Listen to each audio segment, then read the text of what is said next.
हमारे एरिए के जितने भी हिंदू मुस्लिम सिख भाई जितने भी हैं, हम जयभीम वाले, हम इकट्ठे रहते हैं और एक साथ में रहते हैं। और कोई भी त्यौहार, हमारा ईद उल मिलादुल नबी हो या हमारा गणपति हो या हमारा गोविंदा हो, और हर चीज़ में मैं हिस्सा लेता हूँ। और मैं चाहता हूँ जैसा हमारे निमिनिया बाग में हो रहा है या शिवाजी नगर गवंडी में हो रहा है, सारे हिंदुस्तान में ऐसे ही जयंती मनाया जाए बाबा साहब अम्बेडकर का। तो योगी जी बोले थे बटेंगे तो कटेंगे, तो हम लोग चाहते हैं कि बटे ही नहीं हम लोग, तो कटेंगे कहाँ से। और हम चाहते हैं कि हमारे देश का जो संविधान है, सारी दुनिया का संविधान से लाख दर्जे अच्छा हमारा संविधान है। क्योंकि हम लोग इनको वोट दे के जिता के लाते हैं। किस लिए लाते हैं कि भाई हमारा कोई काम होए, हमारे बच्चों को कोई तकलीफ होए, तो ये लोग आगे बढ़ के कोई लेटर दे के कहीं इनको नौकरी पे लगावे।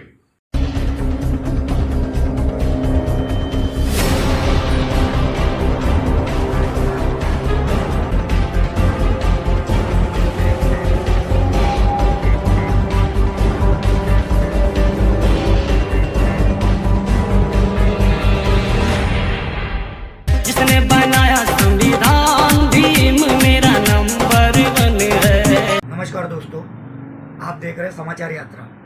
जैसा कि हम सब बाबा साहब अम्बेडकर की 134वीं जयंती मना रहे हैं। अभी हम लेमोनिया बाग के इलाके में हैं। यहाँ पर भी धूमधाम से जयंती को मनाया जा रहा है और यहाँ पर हम मिलते हैं एक समाज सेवक, जिनका एक समाज सेवा क्षेत्र में बड़ा नाम है।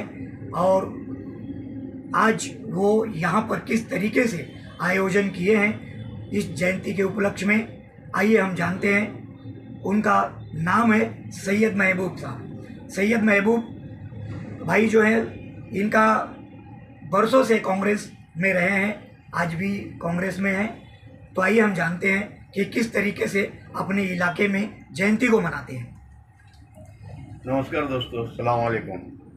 मैं सैयद महबूब निमिनिया बाग मस्जिद के मोहम्मदी मस्जिद के सदर महबूब साहब बोल रहा हूँ। और हम लोग ने जो आज बाबा साहब अम्बेडकर की इतनी अच्छी जयंती मनाया, हमारे एरिए के काफ़ी लड़के आदमी जो है, बूढ़े बड़े जो इतनी बेहतरीन तरीके से जयंती मनाए हम लोग ने कि हमको बहुत अच्छा लगा। और ये जो बाबा साहब अम्बेडकर ने जितनी संविधान लिखे हैं और उन संविधान की हम इज़्ज़त करते हैं। और हमारे एरिए के जितने भी हिंदू मुस्लिम सिख भाई जितने भी हैं, हम जयभीम वाले, हम इकट्ठे रहते हैं और एक साथ में रहते हैं। और कोई भी त्यौहार, हमारा ईद उल मिलादुल नबी हो या हमारा गणपति हो या हमारा गोविंदा हो, और हर चीज़ में मैं हिस्सा लेता हूँ। और मैं सबके साथ में रहता हूँ और सबके साथ में जो है ना, मैं सबके त्योहारों को उतना ही महत्वपूर्ण देता हूँ कि जितना हमारे त्यौहार में होता है। और आज भी मैं जो है ना, सब इन लोगों के साथ में हूँ। और हमारा कार्यक्रम शरबत का टेबल वगैरह लगाया। मेरे सारे लड़के निमिनिया बाग के सारे लड़के जो है ना, निमिनिया बाग की शरबत बांट रहे थे। हम लोग बहुत अच्छे तरीके से अभी हम लोग जयंती बाबा साहब अम्बेडकर की मना रहे हैं। और मैं चाहता हूँ जैसा हमारे निमिनिया बाग में हो रहा है या शिवाजी नगर गवंडी में हो रहा है, सारे हिंदुस्तान में ऐसे ही जयंती मनाया जाए बाबा साहब अम्बेडकर का। और बाबा साहब अम्बेडकर का ही नहीं है, हर त्यौहार हम लोग सोचते हैं कि हिंदू मुस्लिम का एक साथ में मिल के एक दूसरे को बांट के लेवे और एक दूसरे से मिल के त्यौहार मनावे। और कुछ लोग ऐसे दरिंदर है जो अच्छी जगह में आके भड़काऊ बयान दे के एक दूसरे को लड़ाने की कोशिश में रहते हैं। मैं सारे मेरे दोस्त और हिंदू भाइयों से और जयभीम वालों से, हमारे जो सिख भाई है और जो मारवाड़ी हमारे एरिया में रहते हैं, सारे लोगों से मेरा गुजारिश है, मेरी विनती है कि हम आपस में बटे नहीं। लोग बोलते हैं ना बटेंगे तो कटेंगे, और सही बात है। जैसा मोदी जी बोले थे कि बटेंगे तो कटेंगे, तो योगी जी बोले थे बटेंगे तो कटेंगे, तो हम लोग चाहते हैं कि बटे ही नहीं हम लोग, तो कटेंगे कहाँ से। और हम चाहते हैं कि हमारे देश का जो संविधान है, सारी दुनिया का संविधान से लाख दर्जे अच्छा हमारा संविधान है हिंदुस्तान का। और आज भी हमारी हिंदुस्तान की तहजीब जो है ना, America, London, France, Germany, Dubai, Saudi में हर जगह हमारे संविधान की तारीफ होती है। ब्रिटिश जब यहाँ से छोड़ के चला गया, तब उसने बोल के गया था कि भाई तुम्हारे संविधान लिखने वाला तुम्हारे अंदर ही है। तो हमको मालूम नहीं था, हमारे पुरखों को भी मालूम नहीं था कि कौन संविधान लिखने वाला। बाद में हमको मालूम पड़ा, हमारे पुरखों को मालूम पड़ा कि ये संविधान लिखने वाला बाबा साहब अम्बेडकर है। उन्होंने जो संविधान लिखा है बाबा साहब अम्बेडकर ने, वो संविधान वो ब्रिटिश गवर्नमेंट भी उनको सलाम करी, ब्रिटिश गवर्नमेंट भी उनको सलाम करी कि इन्होंने इतना बेहतरीन संविधान लिखा है। आज वो संविधान को तोड़ मरोड़ के पेश किया जा रहा है, उस संविधान की मान्यता नहीं हो रही है। मैं चाहता हूं कि ऐसे लोगों को है ना थोड़ा ठीक करने की ज़रूरत है, और चाहे सारी आवाम एक दिन अगर ठीक करने पे आ गई और वो दिन ये लोगों की खैर नहीं होगी। जैसा कि अभी आपने कहा कि पूरी दुनिया से खूबसूरत जो एक लोकतंत्र है वो हिंदुस्तान का है, तो यहाँ पर गंगा जमुनी जो तहजीब है, तहजीब के हिसाब से लोग रहते हैं। तो यहाँ पर बाहर से आने वाले लोग जो भड़काऊ बयान देकर चले जाते हैं, उस पर जो है कि मतलब यहाँ पर लोगों को उसको गंभीरता से लोग नहीं लेते, क्योंकि उनको पता है कि मतलब ये सिर्फ यहाँ से चले जाना है, बाकी कुछ करना नहीं है। इस पर कुछ कहना चाहेंगे? मैंने मेरे जितने भी एरिया के हिंदू मुस्लिम भाई है, जितने भी हिंदू लोग भाई है, मैं उनसे गुजारिश करता हूँ, विनती करता हूँ कि अपनी अपनी संस्था का लेटर लेके आओ और अपने अपने एरिया के लोग जाओ, चौकी के अंदर कंप्लेंट करो कि ये बाहरी आदमी हमको नहीं चाहिए, और इधर आके हम आपस में दंगा भड़काने का और हम आपस में झगड़े लगाने का काम कर रहे हैं। तो आप लोग खुद उठ के आओ, आप अपने आदमी को सीधा करने के लिए आप लोग अगर तैयार है तो हम आपके पीछे हैं। और आप लोगों का काम है कि हम लोग, हमारे बच्चे आज जो अच्छे से हमारे पढ़ाई लिखाई करके हमारे बच्चे आज इंजीनियर डॉक्टर बन रहे हैं, उसके अंदर बाधा ना डालें।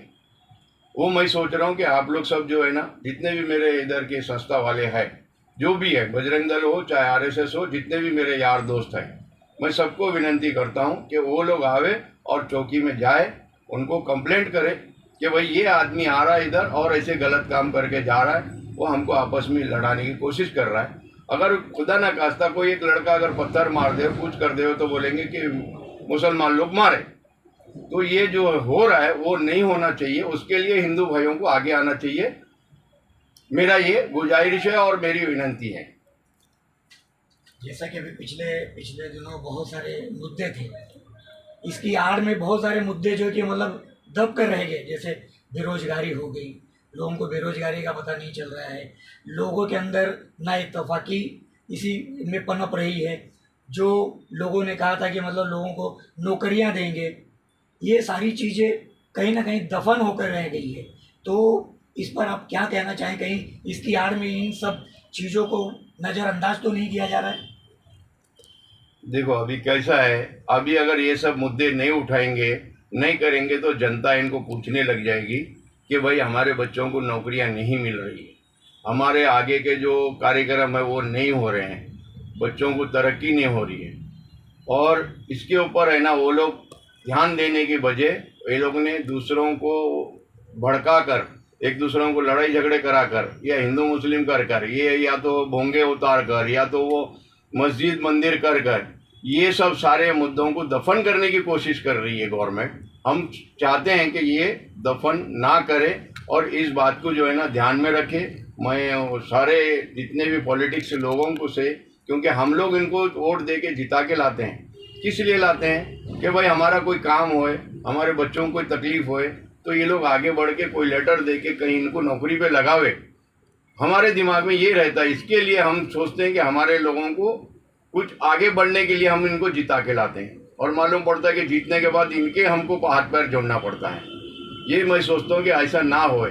बस सारे मेरे जितने भी एमएलए एमपी, जितने भी मेरे फडणवीस साहब, जितने भी है मेरे बीजेपी के लीडर जो भी है, मैं उन लोगों से हाथ जोड़ के विनती करता हूँ कि आप हमारे लोगों को और हमारे बच्चों को आगे बढ़ाने की कोशिश करिए, उनको रोटी रोज़गार दीजिए और उनको पढ़ाई लिखाई में थोड़ा आप हेल्प करिए, और अच्छे कॉलेज, अच्छे स्कूल, अच्छे हॉस्पिटल बनाइए। हम वही चाहते हैं, हम आपके साथ हैं, हमेशा रहेंगे। धन्यवाद। तो ये थे सैयद महबूब साहब, जिन्होंने कहा है कि बाबा साहब अम्बेडकर ने जो संविधान लिखा है वो दुनिया का एक खूबसूरत संविधान है। हमारे देश में जो है कि मतलब लोग गंगा जमुनी तहजीब के तहत काम करते हैं, और यहाँ पर खास करके उन्होंने गोवंडी का जिक्र किया। गोवंडी में पिछले दिनों पूर्व सांसद ने आकर यहाँ पर भोंगे के ऊपर कुछ बयान दिया था और अवैध मस्जिदों के ऊपर कुछ बयान दिया था। इस पर उन्होंने कहा है कि इसको बैठकर भी सुलझाया जा सकता है और उन्होंने कहा है, खास करके युवाओं से एक अपील की है कि वो संयम बनाए रखे, किसी के बहकावे में ना आए और अपने इलाके को स्वच्छ रखे, साफ सुथरा रखे। इसके बाद उन्होंने ये भी एक आरोप लगाया सरकार पर कि यहाँ के लोग जो हैं बेरोजगारी और महंगाई को इसकी आड़ में दबाना चाहते हैं, जबकि आज महंगाई और बेरोजगारी देश में पहली ऐसी समस्या है जो ख़त्म होने का नाम न ले रही है। तो ये चाहते हैं किसी भी तरीके से इसको दबा दिया जाए, इसकी आड़ में ये सब फिजूल की बातें लेकर आते हैं। तो आप देखते रहिए समाचार यात्रा।